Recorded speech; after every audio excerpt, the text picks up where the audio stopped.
Hello, welcome to Talent Sports. My name is Charles. So today I'll be talking about Champions League match that was played last night. Let us reveal it together. But before I continue, I want you to click on that subscribe button, and that's how you subscribe to my page. Thank you very much. Help me to grow this page, and I will never forget you. I beg you. Thank you.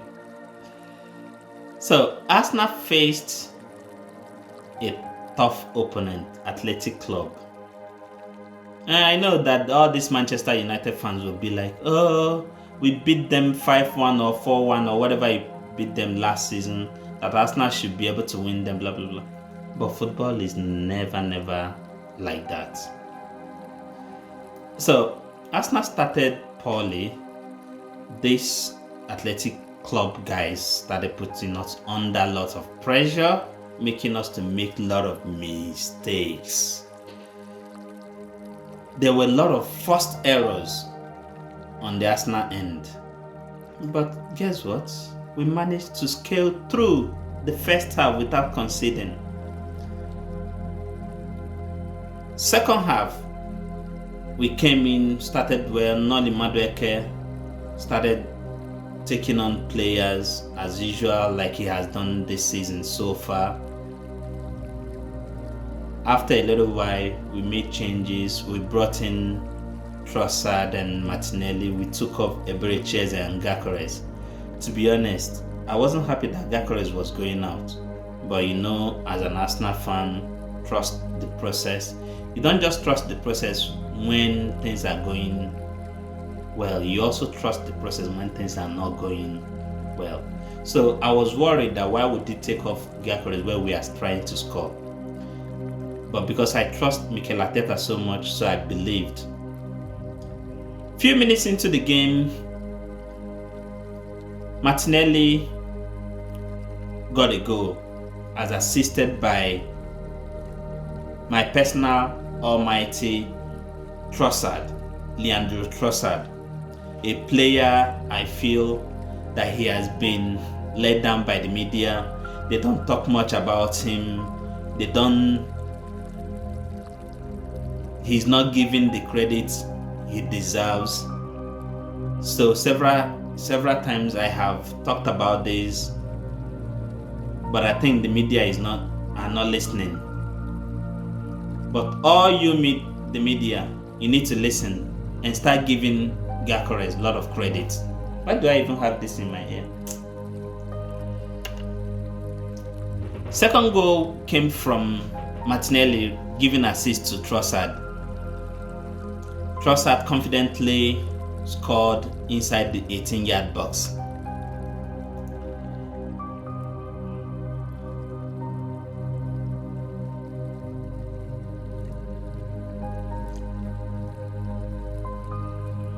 At the end of the match, Thierry Henry gave his views.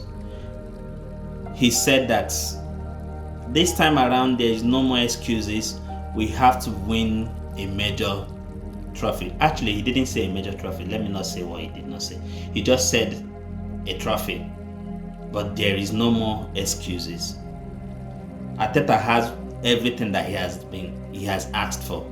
So it's time for us to win something. I personally agree with him on that. It is time. Over 5 years we've not won anything, so it is time for us to win something.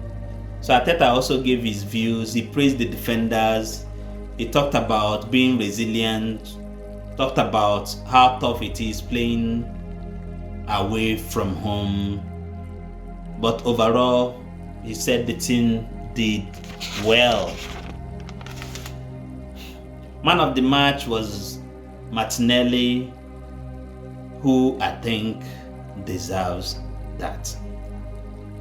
Now, PSV versus Union Saint-Gilles. Union Saint-Gilles has not been in the Champions League before. This was their debut season. And guess what? They smashed it.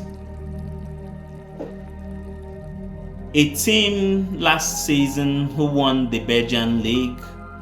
And they must still be in that euphoria when they faced this PSV side that were very, very poor. Their first goal came through a penalty scored by Promise Davids. I wanted to talk more about this Promise Davids. I don't know why I did not do some diggings on about him. He's a black guy, and you know me, I like talking about black players because I wish that all of them can just go back to Africa and start playing for their national teams. To be honest, that's just how I feel. But it's okay. So Promise Davids scored from the penalty spot, and he became their first ever goal scorer in the Champions League. In the 39th minute, they scored their second goal, and the fans at the Philips Stadium were quiet. And their third goal came from somebody called Kevin McAllister. I know that McAllister sounds familiar to you. Yes, your guess is right, because he is the brother of Alexis McAllister, the Liverpool's defensive midfielder. A consolation goal came in the 90th minute for PSV when Robin van Bommel, who earlier on hit the crossbar, scored. PSV is the same team Arsenal trashed 7-1 in the Group 16 in the Champions League last season. I don't know what's wrong with this PSV, but I think there are so many things that are wrong with them, or that is wrong with them. So they need to do better. And if I must remind them that this is the same PSV that have had the likes of Okocha, Zlatan Ibrahimovic, Nistelrooy, Van Gullit. Did I say Van Gullit? No. Gullit, Ronaldo, Ronald Koeman, Romario, Arjen Robben, what's his name? The defender that we used to play for Manchester United. Jab Stam, yeah, that's him. He played for PSV, you know? He played for them. I don't know what's wrong with them these days. Anyway, they need to be reminded of the great players that have come through that club, so they don't have to let the club down.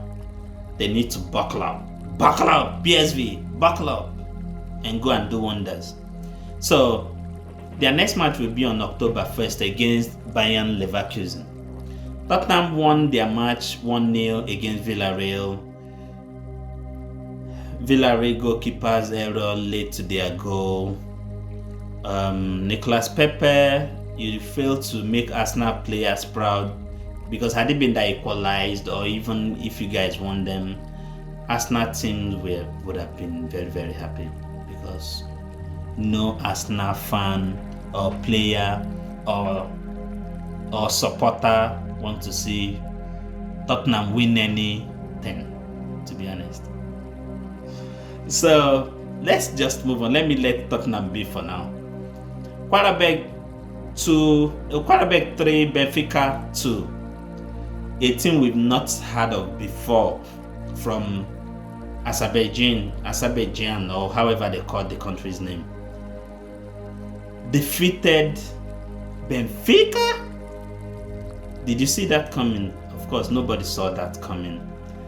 So they got Benfica, who was leading 2-0 in the first, who was winning 2-0, later lost the match 3-2. So I'm not just going to go into details now because I don't have that time. But that was it. So the match of the night, if there is anything like that, is the match between Juventus and Borussia Dortmund. Juventus was very, very resilient as they kept coming back into the game after Borussia Dortmund, Adeyemi scored their first goal. Then Juventus came back in the 63rd minute, a goal scored by Yildiz, who usually scores wonderful, spectacular goals. I guess that's his specialty. So he brought them back into the game. And then 2 minutes later, Mecha scored to put to put Borussia Dortmund ahead again. That name Mecha sounds Nigerian, I guess it is, but all these guys are not playing for their mother's country or their father's country, which I think they should be doing so. So Vlahovic put Juventus back into the game in the 67th minute. In the 74th minute, Koto scored again to put Borussia Dortmund ahead. And Borussia Dortmund scored again to make it 4-2 through Ben Sabanis, who converted from the penalty kick. The equalizer came from Vlahovic and what's his name again? And Kelly.